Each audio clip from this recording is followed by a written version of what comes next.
दादाजी ने कहा, दिव्या, ये बात तुम्हें मैं पहले भी बता चुका हूँ और आज फिर बता रहा हूँ। अमन को मैंने बहुत देख समझकर तुम्हारे लिए चुना है और उसके साथ ही तुम्हें अपनी पूरी जिंदगी बितानी है। इसलिए मेरी बच्ची, थोड़ा सहना सीखो। मैं तुम्हारा तलाक करवाने से रहा। दिव्या ने कहा, ये क्या बात हुई दादाजी? ये लड़का किस एंगल से आपको मेरे लायक लगता है? अरे ये गरीब है, बदतमीज है, उठने बैठने का सलीका नहीं है। ये बात तो मैं फिर भी एक बार एक्सेप्ट करने को तैयार हूँ, लेकिन एक नंबर का डरपोक आदमी है ये। दादाजी, अगर आप प्लीज मेरी लाइफ को बर्बाद नहीं करना चाहते तो मेरा तलाक करवा दीजिए। दादाजी ने कहा, सुनो दिव्या। इस बार दादाजी बोले तो उनकी आवाज में गंभीरता थी। चटमंगनी पट शादी और झट से तलाक, ये हमारे खानदान का रिवाज नहीं है। अच्छा ये सब छोड़ो, गोल्डन पेटल रेस्टोरेंट में आज तुम्हारी एक मीटिंग है ध्रुव वालिया के साथ, और हाँ, वहां पर कार्तिक राजपुरोहित भी आ रहा है। तुम जाओ और अमन को भी अपने साथ लेकर जाना। इतना बोलकर दादाजी ने फोन रख दिया। दिव्या झुंझलाते हुए कार में बैठ गई थी। वह अपने आप से बातें किए जा रही थी। कोई बात नहीं दादाजी, आपको मैंने इतने सारे रीजन दिए, लेकिन आप मेरे तलाक के लिए राजी नहीं हुए। लेकिन इस बार मैं आपको इतना सॉलिड रीजन दूंगी कि आप खुद ही अमन को मेरी लाइफ से निकालकर फेंक देंगे। इतना कहकर दिव्या मीटिंग की तैयारी में लग गई। इधर दादाजी ने अमन को फोन किया और कहा, अमन, दिव्या बहुत गुस्से में है। मैं जानता हूं कि तुम अपनी असली पहचान नहीं बताना चाहते, लेकिन उसे ये तो बता दो कि तुम क्यों उसके साथ हो। क्या वजह है जो तुम उसके नखरे सह रहे हो? कम से कम वो तुम्हें निकम्मा, डरपोक और कमजोर तो नहीं समझेगी। अमन ने कहा, दादाजी, अगर मैं उसे बता दूं कि मैं एक गुंडा हूं, अंडरवर्ल्ड से कनेक्शन है, तो वो तुरंत मुझसे नाता तोड़ लेगी। और अगर मैं उसे बता दूं कि मैं उसके साथ क्यों हूं, तो वो मुझे अभी तो नापसंद करती है। सच जानते ही वो मुझसे नफरत करने लगेगी। दादाजी चुप रहे क्योंकि उन्हें उसकी बात सही लगी। Golden petal restaurant Delhi NCR का सबसे बड़ा और महंगा रेस्टोरेंट था। अमन को अपने साथ लेकर दिव्या पूरे कॉन्फिडेंस के साथ रेस्टोरेंट के अंदर दाखिल हुई, जहां ध्रुव और कार्तिक पहले से उसका इंतजार कर रहे थे। दिव्या को देखते ही कार्तिक ने अपनी कुर्सी छोड़ दी और दिव्या के लिए चेयर खींचते हुए बोला, हाय मिस दीवा। सॉरी दिव्या, यार तुम तो दिनों दिन खूबसूरत होती जा रही हो। दिव्या ने कोई सीधा जवाब नहीं दिया। वो कुर्सी पर बैठ गई, जबकि अमन हाथ बांधकर उसके बगल में खड़ा हो गया। तभी अमन ने देखा कि रेस्टोरेंट में कुछ लोग सतर्क होकर उसे देख रहे थे। अमन खूब अच्छे से जानता था इन लोगों को। वह दिव्या के पास से पल भर के लिए हटा और उसने एक कॉल किया, सुकेश, ये गार्ड्स को मेरे साथ क्यों लगा रखा है? मैं खुद को और दिव्या को प्रोटेक्ट कर सकता हूँ। बॉस, कल जो हुआ उसके बाद हम रिस्क नहीं ले सकते। मैं आपकी काबिलियत जानता हूँ, लेकिन आप हमारे लिए जरूरी हैं, दिव्या से भी ज्यादा। अमन बहस नहीं करना चाहता था, इसलिए उसने कॉल डिस्कनेक्ट किया और दिव्या के बगल में खड़ा हो गया। इस बार कार्तिक की नजर अमन पर गई तो वह अमन को डांट कर कहने लगा, ओ मिस्टर, मैम को तुमने ड्रॉप कर दिया ना, अब जाकर कार में बैठो चुपचाप। इन्हें जाना होगा तो तुम्हें कॉल कर लेंगी। इससे पहले कि कार्तिक अमन को धौंस दिखाकर वापस भेज देता, दिव्या बोल पड़ी, रहने दो कार्तिक, वह मेरा ड्राइवर नहीं, मेरा पति है। इस बार ध्रुव वालिया ने अपनी चुप्पी तोड़ी और अमन का मजाक उड़ाते हुए बोला, तुम्हें अगर शादी करनी थी तो कार्तिक कुछ बुरा नहीं था, आखिर क्या मजबूरी थी तुम्हारी? दिव्या ने कहा, मजबूरी नहीं, बदकिस्मती कहो। दादाजी बीमार रहते हैं, वह जल्द से जल्द मुझे शादी के लाल जोड़े में देखना चाहते थे, तो निकल पड़े चिराग लेकर मेरे लिए लड़का ढूंढने। और देखो, ढूंढ कर ले भी आए तो क्या। ध्रुव तो दिव्या के साथ बातचीत में लग गया, मगर कार्तिक अमन को इतनी आसानी से छोड़ने वाला नहीं था। अमन को तो उसने बैठने के लिए कुर्सी भी नहीं दी और खुद दिव्या के बगल में बैठकर बोलने लगा, दिव्या, तुम्हारे दादाजी की जिंदगी तो कट चुकी है, मगर तुम ये सोचो कि ऐसे बेवकूफ के साथ तुम अपनी पूरी जिंदगी कैसे काटोगी। वैसे ठीक ही हुआ, कॉलेज लाइफ में तुम जितनी नकचिड़ी थी, तुम्हें न ऐसा ही लड़का मिलने वाला था। ऐसा कहकर कार्तिक ने अमन पर एक उड़ती हुई नजर डाली और पूछा, तो मिस्टर, तुम्हें खाने के लिए ढंग का खाना भी मिलता है या नहीं, या फिर दिव्या के फेंके हुए टुकड़ों पर ही पलते हो? कार्तिक एक के बाद एक ताने मारते जा रहा था। वह दोबारा कुछ बोलने की तैयारी में था कि तभी दिव्या बीच में बोल पड़ी। कार्तिक, बस बहुत हो गया। अमन कुछ बोल नहीं रहा, इसका मतलब ये नहीं कि तुम कुछ भी बोलते जाओगे। अच्छा बुरा जैसा भी है, मेरा पति है और मैं अपने पति के खिलाफ अब कुछ नहीं सुनूंगी। अमन, दिव्या ने अमन की तरफ देखकर कहा, तुम भी बैठो मेरे साथ। अमन को पहली बार दिव्या की तरफ से इतनी इज्जत मिल रही थी। ये मौका वह भला हाथ से क्यों जाने देता। उसने झट से दिव्या के बगल में रखी कुर्सी खींची और बैठ गया। लेकिन एक बात उसके मन को चुभ रही थी, दिव्या अचानक से उसको इतनी इज्जत क्यों दे रही थी। कुछ तो चल रहा था उसके मन में। माहौल गर्म हो गया था। इसे हल्का बनाने के लिए ध्रुव ने झट से कहा, चलो अब बंद करो ये ड्रामा, कुछ ऑर्डर करते हैं, मुझे बहुत जोर की भूख लगी है। वेटर आकर खड़ा हो गया। कार्तिक अपनी टूटी फूटी इंग्लिश में ऑर्डर नोट कराने लगा। कार्तिक की इंग्लिश देखकर सब मन ही मन हंस रहे थे।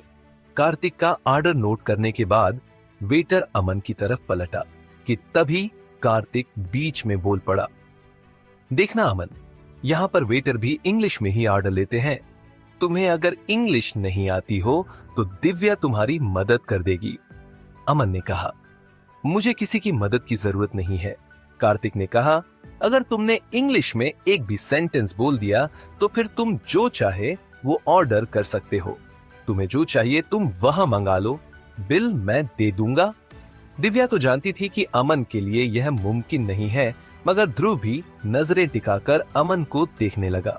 Good afternoon, I will have the burrata and risotto for main course and a bowl of rasmalai to go with it please. इतना सुनने के बाद वहां मौजूद लोग आंखें फाड़ फाड़ कर अमन को देखने लगे। दिव्या अमन को हैरतअंगेज नजरों से देखते हुए अपने मन में भुनभुनाने लगी, हे भगवान, इस लड़की को अचानक से हो क्या गया है? इतने कॉन्फिडेंस के साथ, इतनी फ्लुएंट इंग्लिश तो मैं पहली बार सुन रही हूँ इसके मुंह से।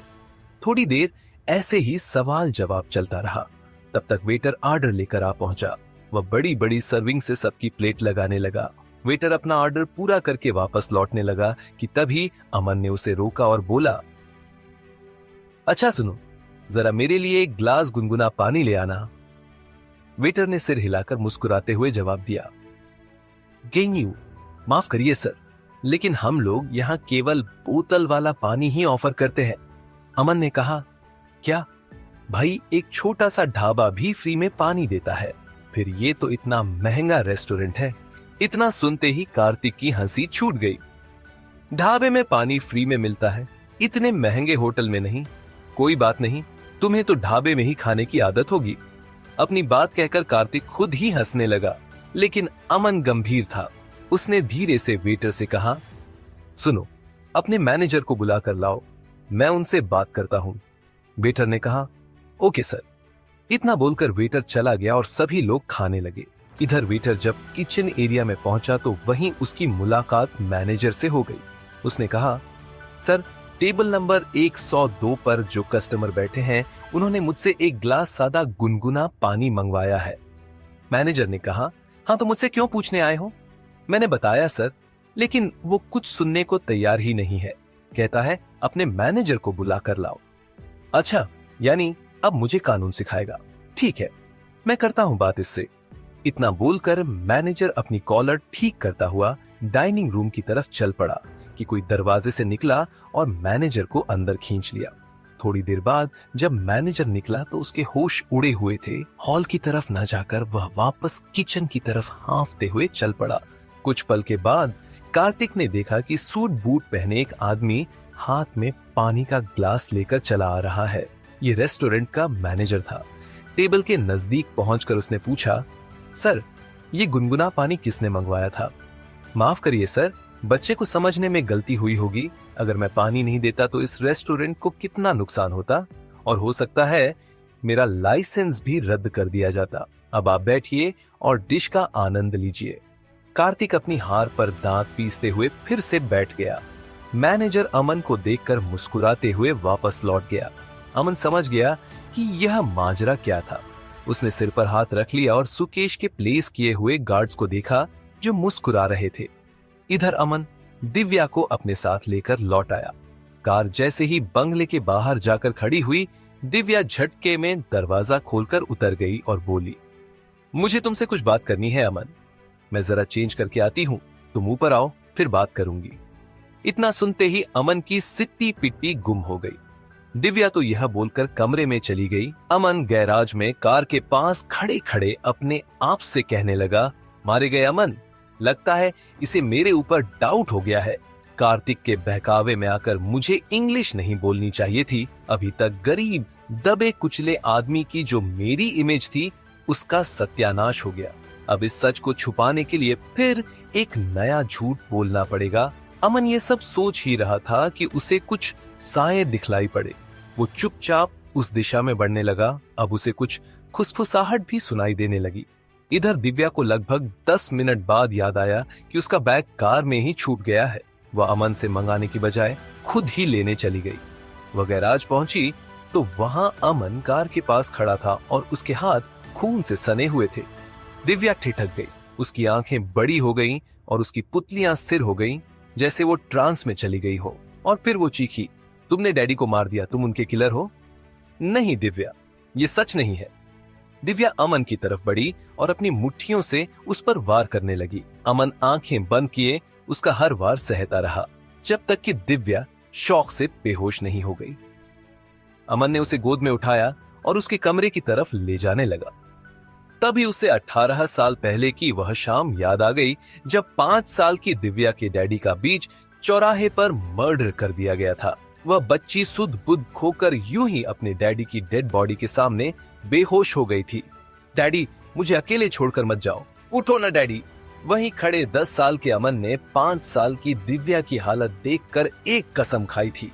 अमन ने कहा, मेरे रहते हुए तुम कभी अकेली नहीं होगी दिव्या। अमन की इस कसम के पीछे एक बहुत बड़ी बात थी, और वह बात यह थी कि दिव्या के डैडी का मर्डर अमन के पिता के हाथों गलती से हो गया था। अमन ने इन बातों को याद करते हुए दिव्या को उसके बेड पर लिटा दिया। वह डर रहा था कि अगली सुबह उसकी जिंदगी में क्या तूफान लेकर आएगी। क्या दिव्या ने उसे पहचान लिया था? क्या वह दिव्या जिसे अमन अपनी जिंदगी से भी ज्यादा प्यार करता था, उससे नफरत करने लगेगी?